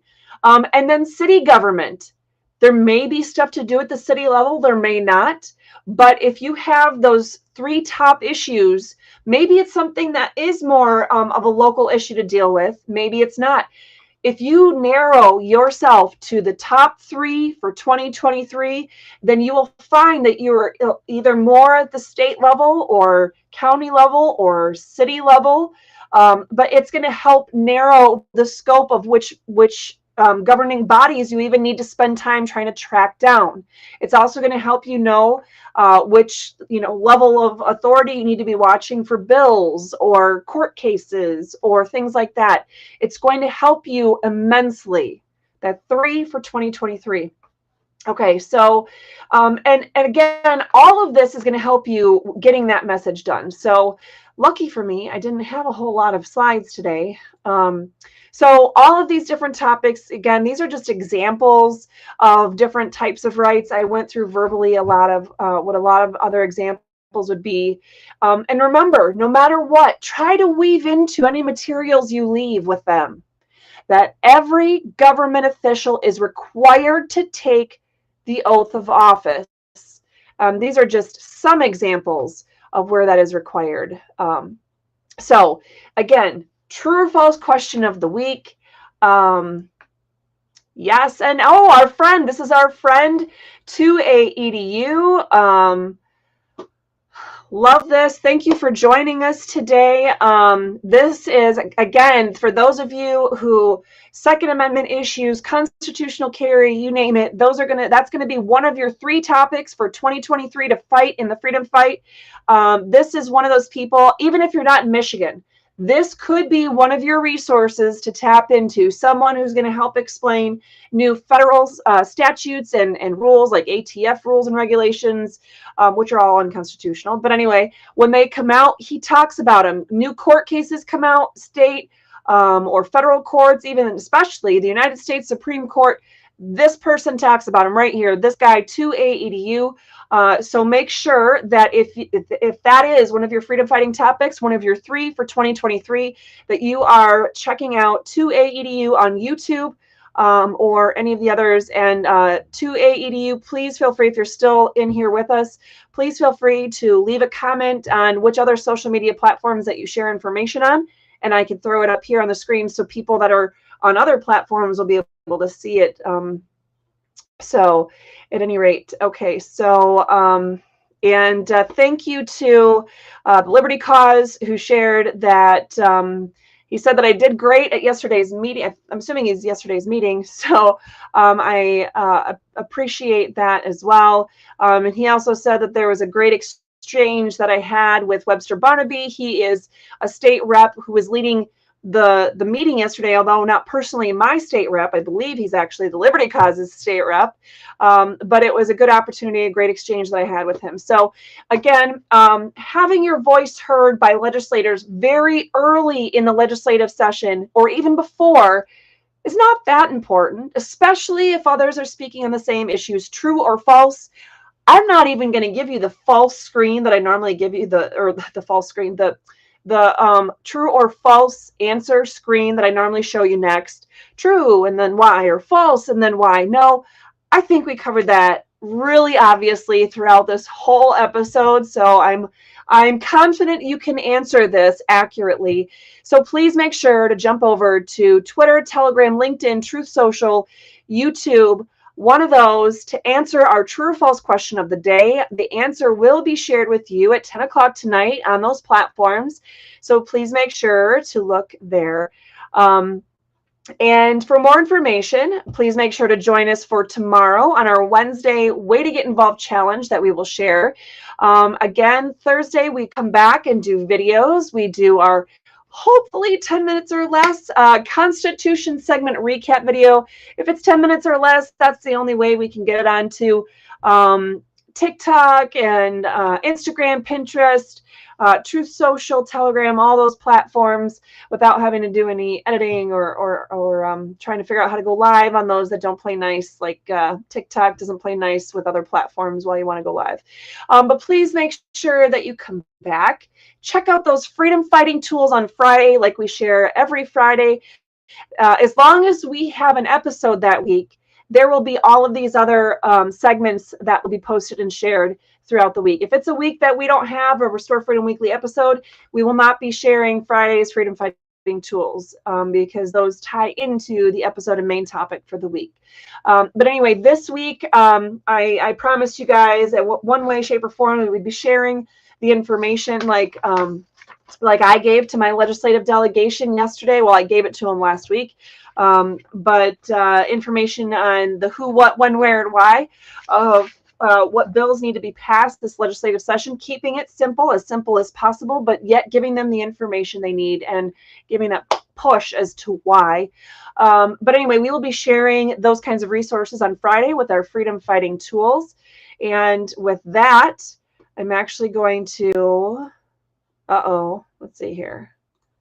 That's better. Okay. All right, so bringing in Lori. I wasn't doing, yes, here he is. I wanted to give him that chance. Well, he says, etc. 2A-EDU, you're killing me. The etc. is killing me. So 2A-EDU, he's on Locals. He's on, I didn't realize he's on Facebook. He's on Locals. He's on Facebook. He's on YouTube. I thought you're on like Truth Social and stuff. Anyway, apparently we're just going to look at YouTube, Facebook, and Locals. That is where 2A-EDU shares out information. And, I do know that he does some on Rumble as well. But you're killing me. I was trying to give you that one-stop shop plug so people on all the various platforms could see the one that they hone in on and be able to look for you there. But at any rate, no matter what platform, try looking for them. If you don't find them there, search for 2A-EDU, at least on YouTube, Facebook, and Locals, and Rumble. So, all right. So, Lori, do I have you on audio? I mean, you talk so much this episode, I could hardly hear myself think. But yeah, I'm here. We did have Tammy sharing. It looks like she's going to share this video with her local township Facebook group and stuff. So, I mean, get these in the little Facebook groups where your community is communicating with each other, and just 2A-EDU, don't laugh at me. Just type it all out. Take a few seconds, type them all out. I want to put it on the screen for people to find you because you're phenomenal, and we can't do this without people like you. Anyway, all right, Lori. For 2A-EDU, if you want uncensored truth about gun rights and whatnot, Locals is going to be your safer bet, and then YouTube, I would say, is other main one. Like if you're going to go somewhere, and especially Friday nights, he does a 2-hour live, and a lot of people talking to each other. Yep, exactly. Yeah, Lori, there were, so you mentioned stuff with Tammy on Facebook and 2A-EDU and what he's got going on. Is there anything else that was from the chat that we need to bring up or answer today? Not specifically. Just looks like Tammy's just having some issues with local government. And so they're trying to learn and do what they can do. We all have a certain point we're at with our knowledge. And many of us had very little knowledge. And luckily, Catherine at least had some knowledge, and since then has gained a lot more. And that's true. I mean, obviously, as an attorney, you know enough, but there was a lot to learn as you're like, wait a minute, this doesn't seem right. I got to look into this. What's wrong with this picture? It doesn't feel right. As an attorney, I did not know enough. Let's be honest. As an attorney who was damn good at what I do, I did not know enough about my freedoms, about the source of government power and authority, about our God-given liberties, about the Constitution. As an attorney, let's be honest, I did not know enough. It's through the course of what the government did and all their BS that I had to dive into it. I was forced at that point to fight like hell for my freedoms, and all I knew is that it felt wrong. And I had to educate myself on this. This isn't law school teaching me this stuff. This wasn't other attorneys educating me or going to a continuing ed seminar. No, this was me diving into it day after day after day. I have it printed off. In fact, here is my binder right here. I have the US, Michigan, and Florida constitutions printed off and, oops, get it in the camera, tabbed and highlighted. And in fact, now that these very pages, they're now in sheet protectors, so that I can easily take a dry erase marker and go, oh, on this topic, this is what I'm on right now. And I can highlight or underline and dry erase marker. And so then I can go back and erase. And the next time I need to focus on a different topic, then it's right there and I don't have to reprint or use something that's been highlighted 75 different times. That's been the easy mechanism for me. So let me be clear with all of you. I'm not trying to undermine what Lori was saying. She was trying to give me too much credit. As an attorney, I, along with 99.9% of other attorneys, started COVID with not enough information, with not knowing enough about our freedoms, about the Constitution, the limits the Constitution places on governments, and the freedoms that the Constitution specifically protects of our God-given liberties. I didn't know enough. And through my own digging and searching and reading and learning, my own diving into those words themselves, I became more knowledgeable about them. And it's talking with other people and debating these things. Honestly, when I come up with more and more points that are like, oh, like this is something I should have known all along. Honestly, it's me being on other people's shows. It's when I go on a show like 2AEDU. It's when I go on a show like For the Republic with Alan Myers, who's based out of California. It's when I go on, these other people's shows and podcasts and even TV interviews and things where, sometimes it's in a debate when I've been on Fox 2 Detroit and I'm debating, what's the really ugly dude's name? Or Feiger. Feiger, Jeffrey Feiger or David Fink, and I'm debating these top liberal attorneys. And it's like, oh, that's what you guys think. And then that's able to hone in on what I'm doing and how to get better at, okay, no, shoot, I didn't know that was the thing they're going after. And then I get back into the word of the Constitution. What does this say? And I'm reading it and studying it. And I'm not letting it just sit at the level of education that I had out of law school or college, or even, the things that I studied and learned through the course of fighting for freedom in 2020. No, I pick up the stinking book every single day. Every single day I'm picking up the Constitution, the state Constitution, the U.S. Constitution, the Declaration of Independence. So keep that in mind. It's something you can do. It's something you have to do. And the tools that we talked about today are literally, seriously, realistic ways to make it so that you don't get burnt out in this freedom fight and you can be most effective at your state, local, and even your federal levels of government. But how about for 2023? Let's not ignore what's happening at the federal government, but don't let it overwhelm you. Don't get anxiety about what they're doing to screw up at the federal government level. Right now, let's focus, say the first half of 2023, let's focus in, put your blinders on what's happening at the state and local levels. State and local levels. The other stuff matters, but it's all overwhelming. State and local for the first half of 2023. Hang in there with me, guys. We can do this. I really appreciate, I'm really confused about what our software is saying. Is this a thing from YouTube telling me that I got $5 donation through YouTube from 2AEDU? Yep. Thank you, 2AEDU. I don't pay attention when Lori's running the screen, what's going on, and sometimes I don't see those things. So if we were in YouTube streaming just within YouTube, I understand how it works, but this platform runs it a little bit differently. And StreamYard was I was more used to that, but now I use Melon. So anyway, thank you so much, everyone. And we did, all right. Good. Jane Locke is going to be, so first we had, and I think you might have been putting these up here, but for the purposes of saying to you that here's where you can find 2A EDU online, but 2A EDU, there's other things. Oh, he's on that Odyssey thing. Yeah, I don't know. Anyway, and he says to say hi to him tomorrow in person at the Michigan Capitol. If you're in Michigan, head over there and team up with him and see what he does and who he talks to, and then make sure to have your voice heard as well.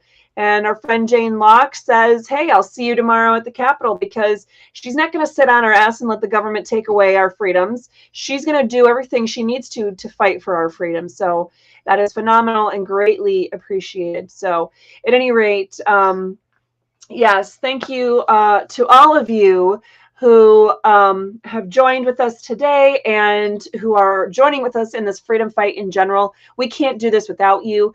We do have great new sponsorship opportunities available. I was slacking in being able to have that screen ready on our website, but if you go to our website, there's the support us page or tab. There's a little carrot. You just click down and head right to the donate page, or go to restorefreedomkh.com/donate. You can head to that, and it's an easy way to head straight there and be able to donate to the whole freedom fight in general and everything that we're doing, or to me or Lori personally, so that we continue to eat food in between the freedom fight, things like that. Or scroll down to the bottom and you can donate specifically to different endeavors we have, such as the Restore Freedom weekly episodes like today, or to be able to keep our Constitution segment recap videos going, or our weekly newsletter. We're going to have that very first 2023 weekly newsletter going out this weekend. So look forward to that. If you haven't signed up for it yet, you can do that on our website. So make sure to check that out. I think there's links for it all over the website, maybe even in the footer, but it's a pretty simple thing. I used to ask a lot more questions and whatnot. Now with what I use, you put your name in there and your email address, and you get to find out more about freedom every single week. So thank you so much for joining us today and supporting us and donating when and where you can. Every little bit honestly helps. The more, the better. If you have the ability to donate more, that is awesome.